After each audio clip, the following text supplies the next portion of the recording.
The Rap Roundtable. Rome Streetz and Ransom dropped one of the most anticipated collaborative projects in recent bar work history. Notice I ain't say hip hop, I said bar work history. You know what I mean? This is the Rap Roundtable. I'm your boy Job alongside Say the Rap Snob, alongside Dini the Balance. Make sure you like, share, and subscribe to this video on YouTube. Listen, comment, like, subscribe, share. Do not be selfish. This is very important to us to grow the brand. We know you fuck with us. We see the numbers going up. But for more people to fuck with us, we need those likes, we need those comments, we need those subscriptions, we need those shares. Do everything you can to spread this hip-hop gospel that we bring on a regular basis. Fellas, Coupe de Grap. We were in the room, an immaculate moment. The album drops. Like we said on the podcast that dropped recently, 35. Shout out to Passport Rav. This project was what we thought it was when we heard it the first time. Yes. It's now time for the Rap Roundtable critical breakdown of this project. You know, I talk too much on this pod, so for a change, I'm gonna get out the way. I'm gonna listen to the Rap Snob or Dini flip a coin. Whoever wants to go first. Let's got battle about who brought Rome to the table. Y'all can battle this out now too. Sin, you introduced and I reintroduced, but you first introduced. So yeah. Listen, man, I remember when I first heard that this collaboration was going to happen because I've been following Rome's trajectory. I've been following Ransom's reinvigoration as of late, last couple years or so, and I was like, "Yo, this shit is about to be like a bomb. It's just going to be like a fucking explosion of bars and lyricism and like that essence shit, right?" Then we got invited to the listening session. We heard it, you know, in the spot. It was coming blaring through the speakers and everything, like the mixing, like the sounds were just so crazy. It was just like it was hitting me. And there's some, you know, there's a few pieces of footage out there with me just like just in the zone, just popping. It was just so hard. Pause. And then but like Job was saying, you know, what if we was feeling it that way because we was in the spot and the speakers was loud and we was in the vibes of it all and everything. So good weed, good drink. Right. So then the album drops and it was exactly as it was supposed to be. It was exactly how we heard it in the spot. It hit the same, all the bars hit the same, all the beats hit the same. I pressed play from the beginning. As soon as the beat drops on No Remorse, it was like the perfect intro. All I know was like, you know, more head nod joint. Rooftop Sermons was just like you know what? Rooftop Sermons gives me Life's a Bitch vibes. Yes. You know what I mean? Just a simple loop, light, just enough to get the bars off, dropping jewels. Then it goes into Claudine, and I don't want to like go through the entire track list, but like as soon as like the first three or four songs, I'm like, this shit is just gonna play through. It's just gonna play through. I already knew. Like I was like, not even because I remember hearing it, you know, at the release party, at the listening party, but just because of the vibes off of just the first few tracks, I'm like, these guys are locked in, and they're locked in a way that I have not heard two people locked in a long time. A lot of people are comparing it to like, you know, Ray and Ghost. You know, or Styles and Jada, even Ransom himself at the event was like, you got to put it up there. Yeah. And honestly, I can't argue against that. I can't, because these guys, the way they locked in together and gave us this project, where like I haven't been able to just press play on a project and let it play all the way through the end. Maybe this whole year.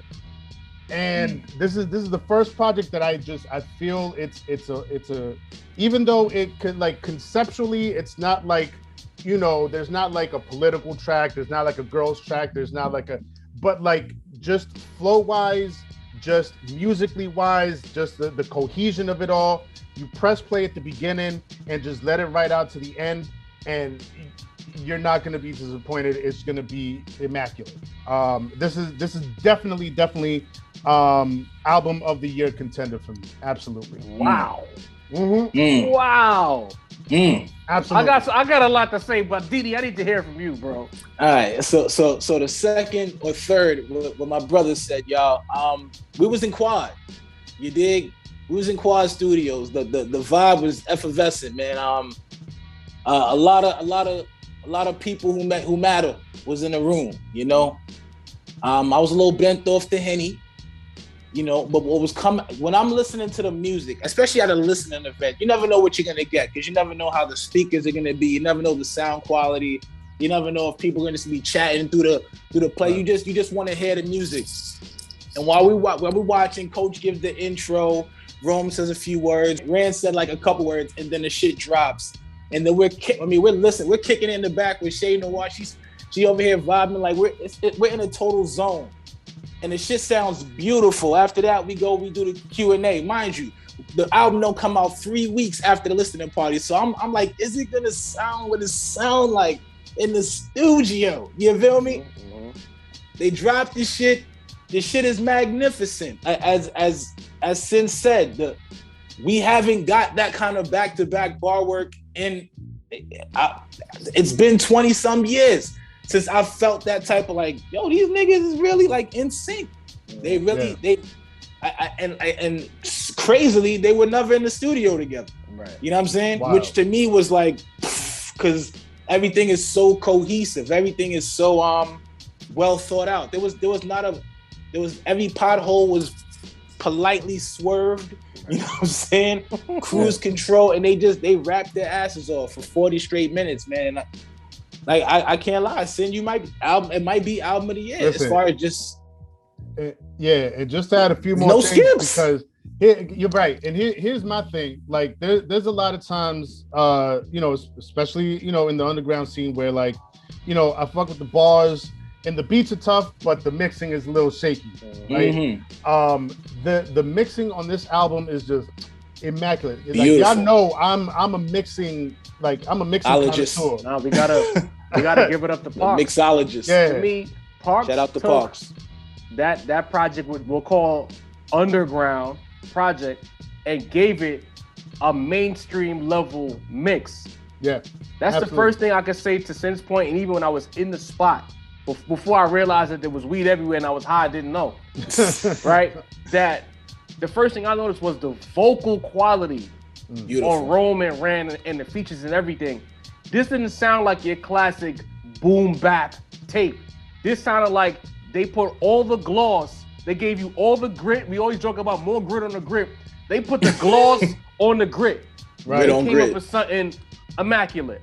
To that point, even further for me, you guys talked about it with not even being in a studio, and the bars are sharp, the content is sharp. I think a part of hip hop that's been missing for a long time due to this internet era, this streaming era, the now era, is the attention to detail. Those fellas told us they was cooking this project in 2020. So that tells me right there that they sat with this music for a minute. Simmer. They probably played it a few times. Said, you know what? I don't like how that sounds. Let's put this here. Let's do that here. Let's do this here. They kept going back to it, ironing out, fine-tuning. That attention to detail, that's so important. Because a lot of times in this streaming era, a dude could be popping, record some shit by Monday, and by Friday it's out. There's no details to pay attention to. Right. If in a 5-day work week, Monday you started cooking it and Friday is on the DSPs, you didn't spend time sitting with that. You didn't let it marinate. A lot of our favorite albums, with the exception of a few stories, things had the time to marinate. They cooked. The rapper did his part, then the engineer did his part, the producer, if you have a puff in the room, he did his part to say, why don't you say it this way? Why don't you do it this way? When I listen to Coup de Grace, I'm like, yo, this is attention to detail. All the bars landed because it made sense. Sometimes you listen to a song, right? And it's a song about Deanie's dad hat. And then I come on and I do my 16 bar verse. And it has nothing to do with the hook. Nothing to do with that. It's a fire verse. But right. I said nothing about the hat, right? Every verse, everything that they talked about meant something. It landed, right? Yeah. The thing that stood out for me on the numerous listens I've given to it since it dropped, this album is like and I see why they did like the movie trailer aspect of it. This is a sinister. Shout out to film. Coach, by the way, for that. Shout out to Coach. This is a sinister criminal movie. Mm-hmm. The beats are dark. From No Remorse, the beginning, dark. Then it gets even deeper. It's like the opening stanza is No Remorse. Then they take you into the neighborhood with All I Know. And then you just work your way through different pockets of different. We get to Claudine. There's no happy-go-lucky moments on this tape. Ever. No. Nothing is warm here. Everything Dark is shit. dark. Everything is brooding. All the beats, and it's again attention to detail. Yeah, you could have your lo-fi. You see, I keep doing that. Your lo-fi loops and just have beats that sound similar, but they don't mean anything. It's just boring. You know what I'm saying? The beats belong together, track after track after track. Nothing felt like, you know what? I would have put track 5 where track 7 is. Everything came where it was supposed to go. And for me, I'm like, this is what an album is supposed to be. Because at first, I won't lie, because I tell the truth at the rap roundtable. All right, Ransom and Room, she's getting together. Are they just going to rap for 40 minutes? Or are they going to give me music? They gave me music with a lot of bars. And shout out to Ransom, because Ransom, you know what? I think someone said something about him just being a dude with a bunch of bars. Like, nah, there was hooks on this tape. Because sometimes we get the tapes, there's no hooks. It's just rapping. The flow was switched up quite a bit too. Flow switching. Different flows. Hooks. Subject matter, real content, things that stick to your ribs, things that we want from our rap artists, and things that we have not been getting. Like Street Tales. This is definitely an album of the year contender because of attention to detail, the ball work, and the fact that these guys let it marinate. Oh man, like that's the best part for me. The marination. You know what I'm saying? Like sometimes you go to a spot, you bite the chicken, you can taste the seasoning at the top, but there's no the chicken ain't bland at the bottom. Oh my god. We keep going back to this album because it was well seasoned. There's nothing to improve on that album. Nothing to improve on. Nothing. I don't want to say that. We're gonna talk in a second. But you know what I mean? I felt like the best part of this, and maybe I'm speaking for them, I could be wrong, but I felt like they knew their audience, they knew who would be listening, and they gave us what we wanted in droves. So much so that they knew it was so good that we would have to share it. You know what I'm saying? It's not just for us. It's for us, but it could be for everybody. Coup de grace, fire. Incredible. Yeah, I just want to go through some of my personal favorite tracks on the album. First and foremost, Claudine. I talked about it in the spot, right, at the event. I want to talk about it again. Say no. You've been talking about it, not just at the spot. Well, you've been talking about this. This is true. Well, I talked about the song at the spot. Okay. But in a broader sense, I've been talking about this for a very long time, and I feel like just now the culture is starting to pay more attention to this, and you know the fact that for a very long time it felt like we didn't have anybody telling stories in their raps, right? Maybe personal stories, maybe like personal anecdotes here and there, but the art of having a beginning, middle, climax, and end of a story from beginning to end in 3 minutes, 4 minutes, 5 minutes, however long the song is, that gift, right, has been missing from the culture for a really long time. Now, recently, what was it? Complex had Ghostface Killer on to talk about, like, you know, go through like brackets of like, you know, what the greatest storytelling raps are of all time. Nas is doing a masterclass on storytelling. And I just want to say I'm here for all of it. I love it. I love the fact that these dudes, who better than MC wise right now in the game than Ransom and Rome Streetz to cook up a street tale narrative story beginning to end, bring in Shay Noir as the female in the story. And it made me feel so good, man. It just gave me goosebumps to be able to be like, yo, this is bringing me back to like when motherfuckers really cared about this craft and this art of storytelling, man. Shout out to them for that. Pray for the Weak, the single, the official single, it works so well as a single and also as an album cut. Like the way where it is right in the middle of the album is just flows perfectly through it. And then Dark Love near the end. I can't. Every time I listen to that song, like I can't help but just screw my face. I'll be like walking down the street, and I know people are looking at me crazy because my face is all screwed up. Because as soon as Rome hits the track and just lets off, I don't know how many bars it was. I didn't count them, but like he felt like 32, like at least 32, a 32 clip, maybe even like 40, and he just went off. And then like we talked about it on the pod. And I'm like, man, like how's Ransom gonna, come back after this? And then Ransom came through with like the illest flow. Cadence, the illest flow, the illest cadence, and lines. Yo, and it was just like, and it was one of those situations to what you were saying, Job, where like these guys are in competition. You can't front, right? Like two like gifted sharp MCs like this. They're gonna sharpen each other's swords. Pause. But I know when Ransom heard this Rome burst, he was like, oh man, I don't know if I could top him the way he was attacking it. So I'm gonna just do this other thing.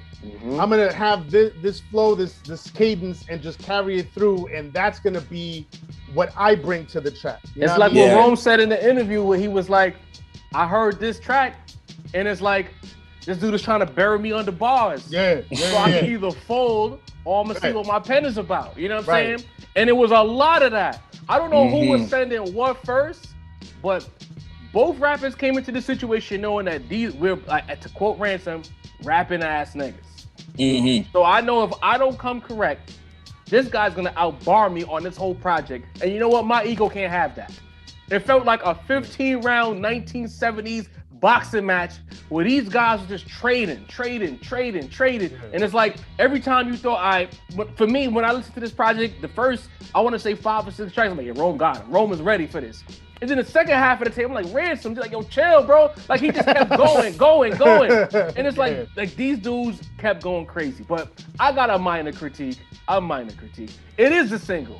I don't believe that the game belongs there. Like we didn't need the game. I know you hate the game, bro. You hate. Wasn't a bad verse. In this business, you need a clickable item. They know how to play the game. Rome is hot, Rand is hot, but the game is mainstream hot, and he'll generate the clicks to bring new listeners to this project, which is necessary. We saw, I think, when the tape dropped, they were like number 3 in the Apple charts. So obviously, that the business that they did was great business. The game has a loyal fan base. For me, I didn't need the game. You didn't need the game, Sin. Didi, you didn't need the game. We didn't need the game. We didn't need it. Did we need the game? Maybe not. No. But I don't mind. It wasn't bad. Yeah, it wasn't bad at all. Okay. I'm not bashing the game. I don't got my sledgehammer out. I'm just saying we didn't need the game. Do you need croutons with a salad? No, but it's nice to get them. When you get that Italian salad, it comes together. We didn't need that crouton. You know we got a Cobb salad crouton. But it was a good verse. I mean, the unnecessary name drops in the beginning, but he did what he was supposed to do. And also on 35, we mentioned the production. And I told you I had a homie who said he had a gripe with the production. I was able to speak to him some more about his gripe to get an understanding, because I need to understand this. He's a snob like you, but his argument. Let me get myself right in my chair, man. His argument was this: it's not that the beats were whack. Okay. What he wanted was more dynamic beats. He was saying that a lot of these beats were like they were fire, but they were just loops. And I was like, you got a point there. There was a lot of loops. There wasn't a lot of transitions. So I guess I'll bring that to the table. I'll say that I understand his complaint. I could have used a little more switch transitions, a little more bigger drums in certain spots, but I didn't need it. Going back to me, I didn't need it, but I can understand what he's looking for. To the rap snob, you say what to his gripe about it just being fire loops. All right, this is gonna be maybe like a 2-part sort of nuanced response. I understand where he's coming from conceptually, right? In concept, I understand where he's coming from, because I have had that gripe. Sometimes I feel like, again, especially in the underground scene right now, I feel that a lot of producers have just like kind of like, you know, thrown drums by the wayside. They've just forgotten about them. And it's just about like what, you know, what's the most fire loop that I can find and loop it up and then throw grit on the grit and, you know, make it sound mad dirty. Right.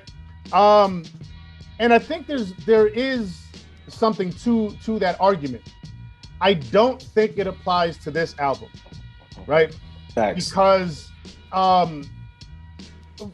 I think there's something to the loops that they chose, or you know, like whoever produced the tracks, right?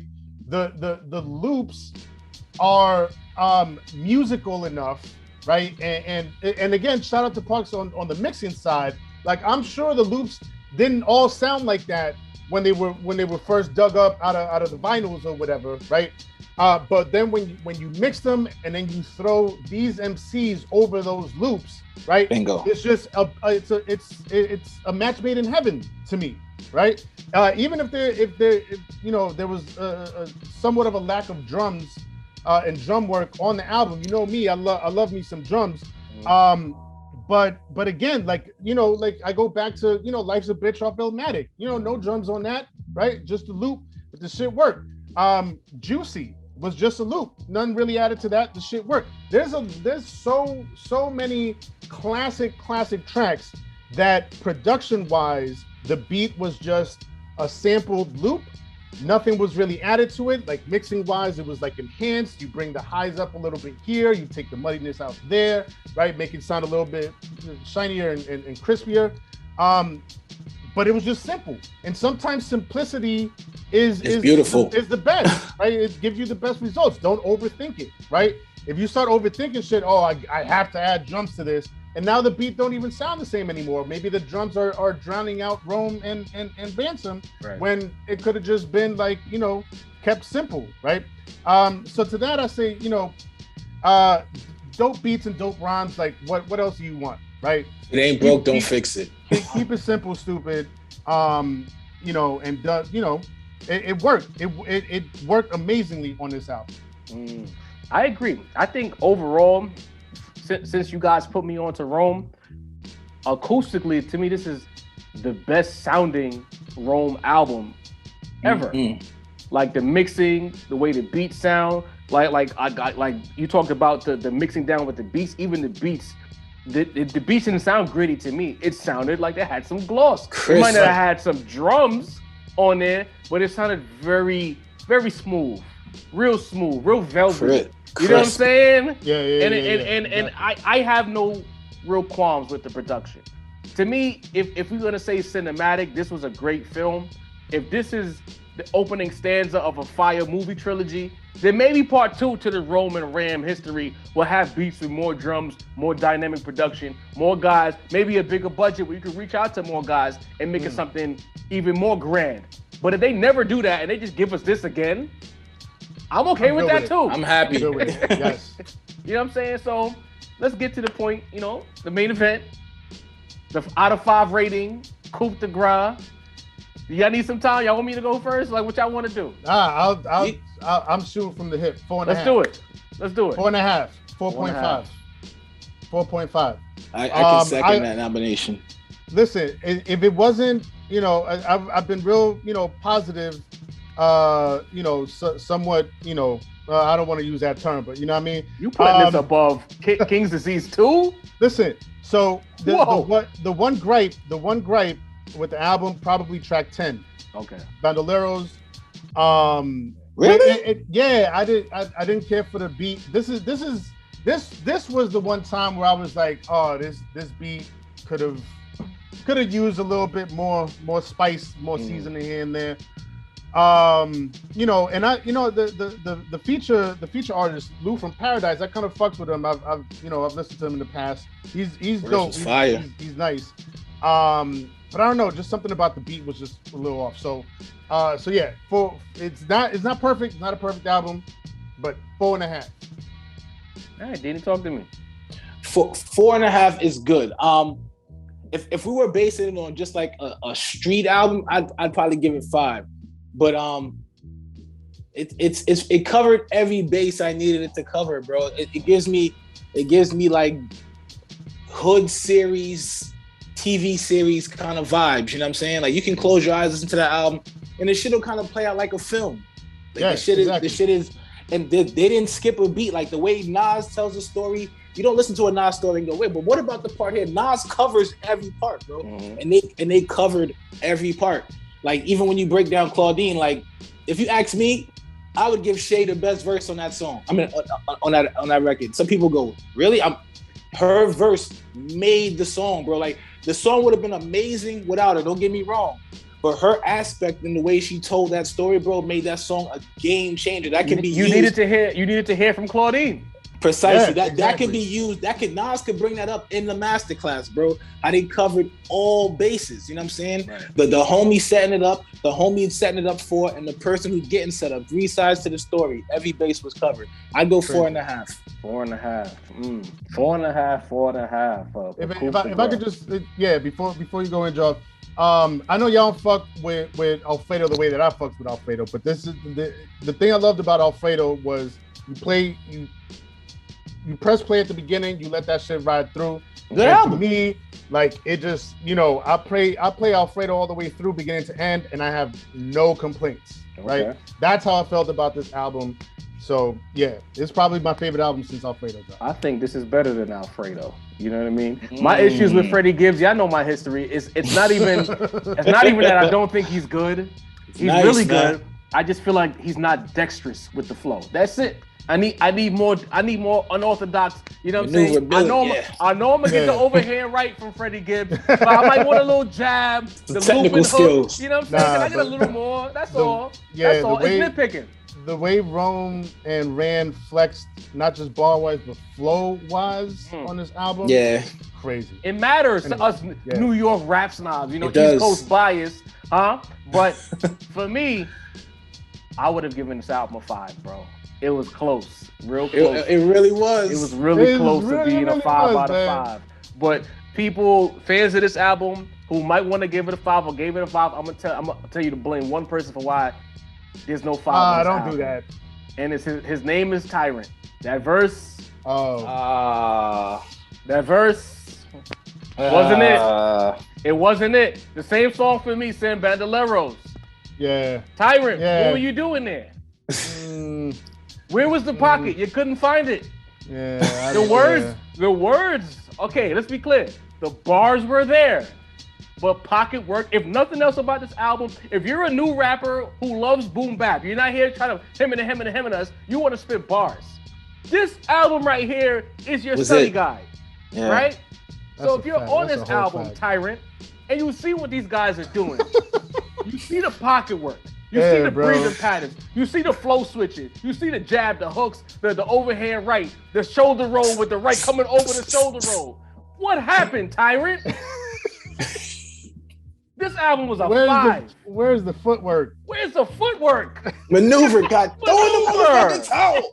Maneuver. Come on, son. Oh, man. So again, if there's any person to blame for this album not being a flawless victory, Tyrant, I'm sorry, but it's a 4.8. That's the highest grade I've ever given on this podcast. Ooh, 4.8. Ooh. Album of the year. Heavy. And I'll finish it off by saying that Coup de Grace, for all of the underground acts, right? And this includes the Griselda guys who are almost mainstream. Coup de Grace is the standard. Every album now has to beat that. If you're not beating Coup de Grace, that's who you chasing. The rest of 2021, 2022, and going forward, that's the standard album for that genre, that space in hip hop. Let me tell you, man. Like it was already an honor to have been invited to the event, but now now that the album's dropped and and we've sat with it and it's permeated and it's marinated and feeling how we feel about the album, it just brings that feeling of being at that event even higher. Like I was just like I could go Facts. Years later and be like, yo, that album, that classic, we was there, we heard it before anybody else. And it was what they said it was. They talked a lot of shit. They flexed a lot, and rightfully so. A lot of times, artists do a lot of flexing. This is my best work. They say all the good shit. I'm in the best shape of my life. Then the album be a 3.5 or a 3 out of 5. Ransom especially talked his shit that night Yeah. because he did. knew what he had. Yeah, And salute to him, salute to Rome. They delivered, bro. absolutely. That's a fact. Oh man. Call us Dick Riders if you want. That shit was fire. I don't give a fuck. See me in the comments, nigga. This is the Rap Roundtable. To say the Rap Snob, Beanie the Balance is your boy Job. Make sure to like, comment, share, subscribe, spread the word. Episode 35 is out right now. Tap in with us, get familiar. We out.